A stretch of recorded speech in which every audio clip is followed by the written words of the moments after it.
Friends எல்லோரும் எப்படி இருக்கீங்க? நான் ரொம்ப சூப்பராக இருக்கேன். நம்ம வீட்டில் இன்றைக்கி பார்த்துட்டிங்கன்னா நோம்பு கஞ்சி தான் வாங்கிட்டு வந்திருந்தாங்க. வீட்லேயே பார்த்துட்டிங்கன்னா பஜ்ஜி, வாழைக்காய் பஜ்ஜி, உருளைக்கிழங்கு பஜ்ஜி, முட்டை போண்டா தான் செஞ்சுருந்தேன். எப்போ வந்துட்டு பஜ்ஜி செஞ்சாலும் எங்கள் அண்ணி ஞாபகம் தான் வரும். ஏன்னா எங்கள் அண்ணி வந்துட்டு உருளைக்கிழங்கு போண்டா செஞ்சு கொடு அப்படின்னு சொல்லி கேட்பாங்க. அவங்களுடைய ஃபேவரட்டே உருளைக்கிழங்கு போண்டா தான். சரி இருந்தாலும் என்ன பண்ணுறது, அண்ணி இல்லை. நாங்கள் இது வரைக்குமே செஞ்சு சாப்பிட்டோம். உடனே என் தம்பி பொண்டாட்டியுமே கால் பண்ணியிருந்தா, மாமி நாளைக்கு அம்மாவுடைய வெட்டிங் டே, வெளியே போகலாம், ஏதாவது கிஃப்ட் பண்ணலான்னு. ஆமாம் அம்மா கூட வந்துட்டு ஜிமிக்கி கம்பல் தான் கேட்டிருந்தாங்கன்னு சொல்லிட்டு வெளியே போனோம். பார்த்தா ஒரே ரஷ்ஷாக இருந்தது. போய் பார்த்தா பௌர்ணமின்னு சொல்லிட்டாங்க. சரி என்ன பண்ணுறது, அடிச்சு பிடிச்சி கிளம்பலான்னு சொல்லிட்டு உள்ள கடைக்குள்ளேயும் போயிட்டோம்.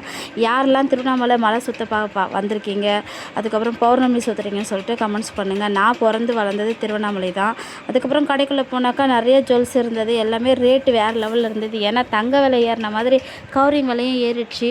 பிடிச்சது என்னமோ இந்த ஜிமிக்கி தான். எங்கள் அம்மாவுக்கு பிடிக்கலன்னு சொன்னாங்க. ஏதோ ஒன்று வாங்கிட்டு அங்கேருந்து கிளம்பி வந்துட்டோம். மறுநாள் அம்மாவுடைய வெட்டிங் டேக்கு வீட்டுக்கு போனால் கேக்லாம் வாங்கி சூப்பராக ஆர்டர் பண்ணியிருந்தாங்க. எங்கள் அண்ணன் பொண்ணு தான் வந்துட்டு கேக்லாம் வாங்கிட்டு வந்து ரெடியாக இருந்தாங்க. கேக் கட் பண்ணுறதுக்காக அப்பா அம்மாவை போய் கூப்பிட்டாங்க.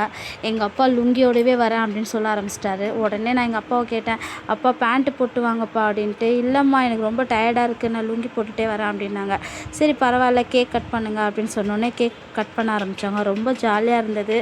யார் வீட்டிலலாம் இந்த மாதிரி அப்பாவுடைய கல்யாண நாளை வந்து செலிப்ரேட் பண்ணுவீங்கன்னு சொல்லிட்டு சொல்லுங்கள். எங்கள் அப்பாவுக்கு லவ் மேரேஜ்ன்றதுனால லவ்வர்ஸ் டேயும் இந்த கல்யாண நாளுமே ரொம்ப சூப்பராக செய்வார். ஏன்னா எல்லோரும் பசங்களோடு சேர்ந்து சமைச்சு சாப்பிட்டு ஜாலியாக என்ஜாய் பண்ணுறது எங்கள் அப்பாவுக்கு பிடிக்கும்.